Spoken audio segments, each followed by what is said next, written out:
بسم اللہ الرحمن الرحیم۔ السلام علیکم۔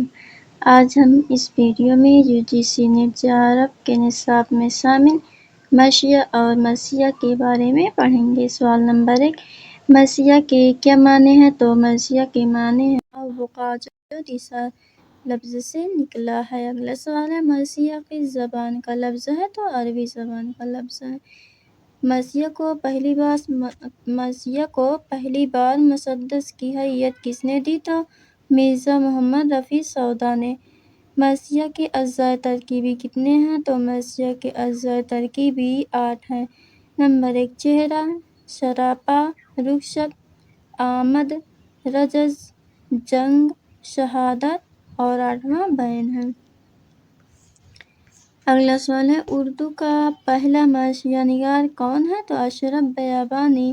اور اشرف بیابانی کی مسیحی نوشرحال جو کہ 1503 عیسوی میں اشرف بیابانی نے لکھا تھا۔ اگلا سوال ہے، شمال ہند کا پہلا مسیحی نگار کون ہے؟ تو روشن علی، عاشورہ نامہ۔ اگلا سوال ہے، حالی نے کس کا شخصی مسیحا لکھا تھا؟ تو غالب کا۔ مسیحا غالب میں کل کتنے بند ہیں؟ تو 10 بند ہیں۔ اگلا سوال ہے، جدید مسیحا کی بنیاد کس نے ڈالی؟ جدید مسیحا کی بنیاد کس نے ڈالی؟ تو جوش ملیح آبادی نے۔ اگلا سوال ہے، اردو کا ہیومر کسے کہا جاتا ہے؟ تو میر انیس کو۔ میر انیس کا پورا نام میر بابر علی انیس ہے۔ میر انیس کا پورا نام میر بابر علی انیس ہے۔ میر انیس کی تاریخ ولادت اور وفات کیا ہے؟ تو 1802 عیسوی کو فیض آباد میں، اور وفات ان کی 1874 عیسوی کو لکھنؤ میں ہوئی ہے۔ اگلا سوال ہے، میر انیس نے عربی اور فارسی کی تعلیم کس سے حاصل کی؟ تو میر نجف علی اور مولوی حیدر علی سے حاصل کی تھی۔ اگلا سوال ہے، انیس نے اپنی شاعری کا آغاز کس صنف سے کیا تھا؟ تو غزل سے کیا تھا۔ انیس پہلے کیا تخلص کرتے تھے؟ تو ہذیان، اور بعد میں ناسک کے کہنے پر 1816 عیسوی میں انیس تخلص اختیار کر لیا تھا۔ اگلا سوال ہے، مسیحا پڑھنے کی مشق انیس کس کے سامنے کرتے تھے؟ تو آئینہ کے سامنے۔ انیس کس شاعر کو جگت استاد مانتے تھے؟ تو ناسک کو۔ انیس کی ملاقات محمد حسین آزاد سے کب ہوئی؟ تو 1857-58 عیسوی میں ہوئی تھی۔ اگلا سوال ہے، عمر گزری ہے اسی دست کی سیاہی میں، پانچویں پشت ہے شبیر کی متاہی میں، یہ کس کا دعویٰ ہے؟ تو یہ میر انیس کا دعویٰ ہے۔ اگلا سوال ہے، میر انیس نے حیدرآباد کا سفر 1871 عیسوی میں کتنے آدمیوں کے ساتھ کیا تھا؟ تو انہوں نے 6 آدمیوں کے ساتھ کیا تھا، جن میں ان کے بیٹے بھی شامل تھے۔ اگلا سوال ہے، میر انیس نے مسیح گوئی کے ساتھ مسیح خوانی کو بھی ایک فن بنا دیا، یہ کس کا قول ہے کہ میر انیس نے مسیح گوئی کے ساتھ مسیح خوانی کو بھی فن بنا دیا؟ تو یہ عبدالحلیم شرر کا قول ہے۔ اگلا سوال ہے، میر انیس صفائی کلام، لطف بیان، چاشنی محاورہ، خوبی بندش، حسن اسلوب، مناسب مقام، طرز ادا اور سلسلے کی ترتیب میں جواب نہیں رکھتے ہیں، یہ کس کا قول ہے؟ تو یہ محمد حسین آزاد کا قول ہے۔ اگلا سوال ہے،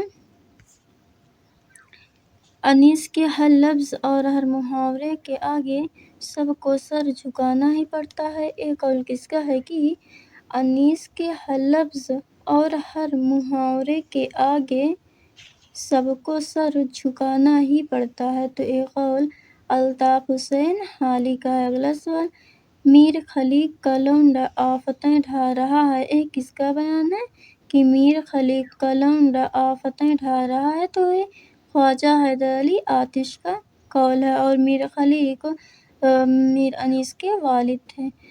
اگلا سوال ہے، صحرائے کربلا کی دوپہر کی شدت اور رات کے سناٹے کو انیس نے مبصر کے احساس اور مشعور کی نظر سے دیکھا ہے، اس جعفر کا قول ہے۔ اگلا سوال ہے، میر انیس کی مشیہ نمک خوان تکلم ہے فصاحت میری میں کتنے بند ہیں اور کس حیت میں ہے؟ تو اس میں 101 بند ہیں اور مسدس کی حیت میں ہے، جو کہ ہماری UGC نٹس عرب کے نصاب میں بھی شامل ہے۔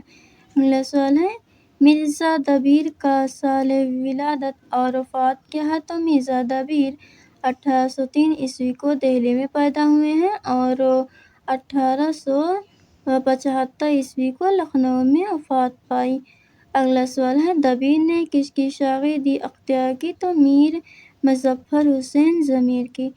میں آپ کو بتا دوں کہ میر دبیر کا پورا نام مرزا سلامت علی دبیر ہے۔ میر دبیر کا پورا نام مرزا سلامت علی دبیر ہے۔ اگلا سوال ہے، دبیر نے مشیہ کا آغاز کتنے برس کی عمر میں کیا تھا؟ تو 12 برس کی عمر میں۔ اگلا سوال ہے، کس نے دبیر کے مشیہ کا کچھ بند پڑھ کر کہا تھا کہ واقعی یہ حق دبیر کا ہے، دوسرا اس راہ میں قدم نہیں اٹھا سکتا؟ تو غالب کا قول ہے کہ واقعی یہ حق دبیر کا ہے، دوسرا اس راہ میں قدم نہیں اٹھا سکتا۔ اگلا سوال ہے، انیس اور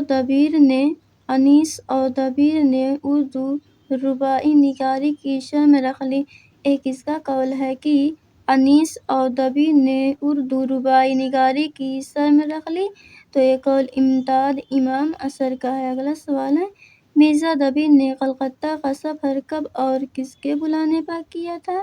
تو 1874 میں واجد علی شاہ کے بلانے پر۔ اگلا سوال ہے، خیال آفرینی، وقت پسندی، جدت، استعارات، اختراع، تشبیہات، شدت، مبالغہ ان کی شاعری کی خصوصیات ہے۔ تو یہ قول شبلی نعمانی کا ہے دبیر کے حوالے سے۔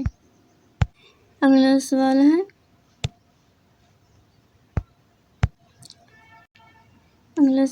ہے،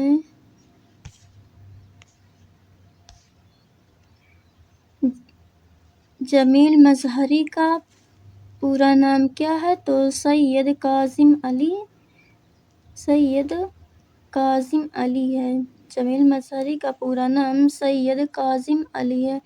اگلا سوال ہے، جمیل مظہری کب اور کہاں پیدا ہوئے؟ تو 1905 کو حسن پورہ سارن میں پیدا ہوئے۔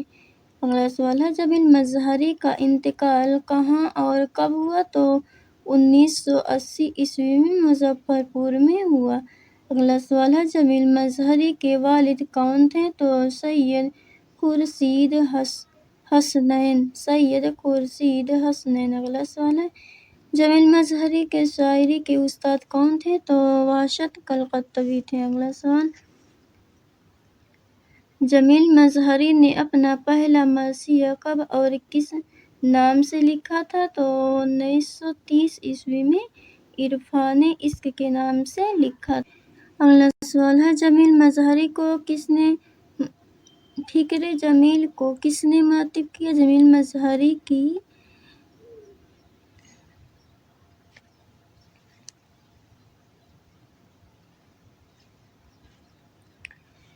اگلا سوال ہے، فکر جمیل کو کس نے مرتب کیا؟ تو رضا مظہری اور رضا نقوی نے۔ رضا مظہری اور رضا نقوی نے فکر جمیل کو مرتب کیا۔ اگلا سوال ہے، مضراب شہادت کس مجموعہ میں شامل ہے؟ تو عرفان جمیل میں شامل ہے۔ اگلا سوال ہے، جمیل مظہری کا مرثیہ مضراب شہادت میں کل کتنے بند ہیں؟ تو کل 73 بند ہیں۔ ٹھیک ہے، کل 73 بند۔ اگلا سوال ہے، آل انڈیا طوائف کانفرنس جمیل مظہری کا مزاحیہ مضمون ہے، کس رسالہ میں شائع ہوا؟ تو عصر جدید میں۔ آج کے لیے اتنا ہی، ملتے ہیں اگلے ویڈیو میں۔ اللہ حافظ۔